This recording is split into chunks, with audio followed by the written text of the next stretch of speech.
অসমৰ স্বাৰ্থত জুবিন গাৰ্গৰ মৃত্যুৰ সঠিক তদন্ত আৰু জুবিন গাৰ্গক ন্যায় দিয়াৰ দাবীত শিৱসাগৰত প্ৰতিবাদী কাৰ্যসূচী ৰূপায়ণ কৃষক মুক্তি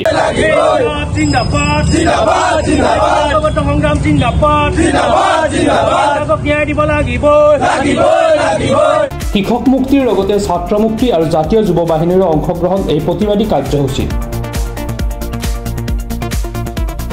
শিৱসাগৰ দৌলমুখ চাৰিআলিত প্ৰতিবাদীসকলে সৃষ্টি কৰে উত্তাল পৰিৱেশ জুবিন গাৰ্গৰ হত্যাৰ তদন্তত চৰকাৰে হেমাহি কৰিছে বুলি অভিযোগ কৃষক মুক্তিৰ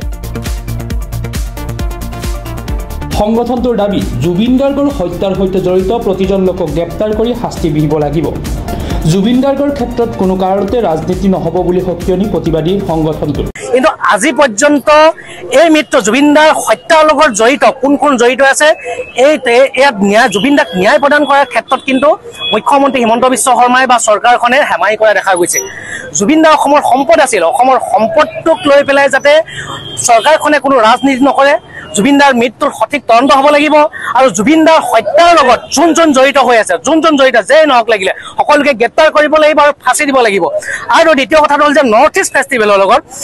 ফেষ্টিভেলৰ ইতিমধ্যে দেখা গৈছে লগত জড়িত কেৱল মাত্ৰ শ্যামকানু মানৱকে গ্ৰেপ্তাৰ কৰা দেখা গৈছে নৰ্থ ইষ্ট ফেষ্টিভেলৰ লগত কোন জড়িত হৈ আছিল নৰ্থ ইষ্ট ফেষ্টিভেলৰ এই কমিটিখনত কোন আছে এই সকলোকে কিয় এই পৰ্যন্ত তদন্তৰ আওতালৈ আনিব পৰা নাই মুখ্যমন্ত্ৰী হিমন্ত বিশ্ব শৰ্মাই এইটো সময়ত অসমৰ মানুহক বিপদে পৰিচালিত কৰিবৰ বাবে তেওঁ নানা ধৰণৰ তেওঁ কৌশল ৰচনা কৰিছে কিন্তু অসমৰ জনতা শান্ত কেতিয়াও নাথাকে মুখ্যমন্ত্ৰী ডাঙৰীয়াক আমি ক'ব বিচাৰিছো মুখ্যমন্ত্ৰী ডাঙৰীয়া জুবিন গাৰ্গ অসমৰ সম্পদ আমি অসমৰ সম্পদক হেৰুৱাইছো অসমৰ গৌৰৱ আমি অসমৰ গৌৰৱক হেৰুৱাইছো জুবিনদাৰ মৃত্যুক লৈ আবেগিক অসমীয়াই আবেগত পাহৰি যাব বুলি ভাবিলে কিন্তু মুখ্যমন্ত্ৰী হিমন্ত বিশ্ব শৰ্মাই মূৰ্খৰ স্বৰ্গত বাস কৰিছে নৰ্থ ইষ্ট ফেষ্টিভেলৰ লগত জড়িত কেৱল মাত্ৰ শ্যামকানু মহন্তই আছিল নেকি শ্যামকানু মহন্তৰ লগত নৰ্থ ইষ্ট ফেষ্টিভেলৰ লগত কোন জড়িত আছে তেওঁলোকে কিয় তদন্তৰ আওতাত আনিব পাৰে তেওঁলোকক কিয় গ্ৰেপ্তাৰ কৰিব পৰা নাই আৰু এই হত্যাৰ লগত জড়িত ছিংগাপুৰত যিকেইজন আমাৰ প্ৰবাসী অসমীয়া আছে তেওঁলোকক অসমলৈ মাতি অনাত কিয় তেওঁলোকে হেমাহি কৰি আছে মুখ্যমন্ত্ৰী হিমন্ত বিশ্ব শৰ্মাই আনফালে বৰ কথা কয় কিন্তু অসমৰ সম্পদ এটা হেৰুৱাৰ হত্যা কৰিলে এই হত্যাৰ লগত জড়িত ব্যক্তিসকলক কিন্তু এই পৰ্যন্ত গ্ৰেপ্তাৰ কৰিব পৰা নাই আমি মুখ্যমন্ত্ৰী ডাঙৰীয়াক ক'ব বিচাৰিছো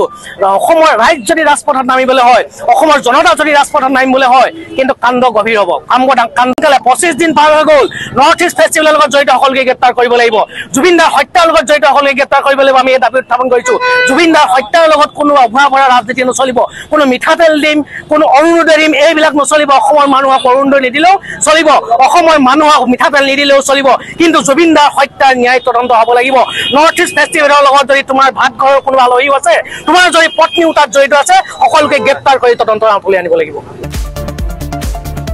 শিৱসাগৰৰ পৰা মুছাবিল আলী ৰিপৰ্ট প্ৰাতঃ টাইম ডিজিটেল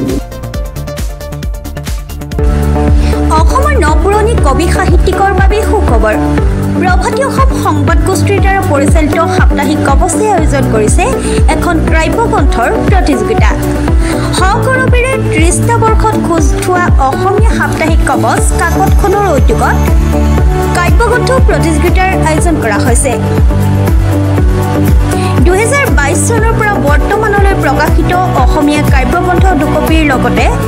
লেখকৰ সম্পূৰ্ণ নাম ঠিকনা সঠিককৈ লিখি অহা 30টা মেম্বৰৰ ভিতৰত তলত দিয়া ঠিকনাত ডাকযোগে পঠাব পাৰিব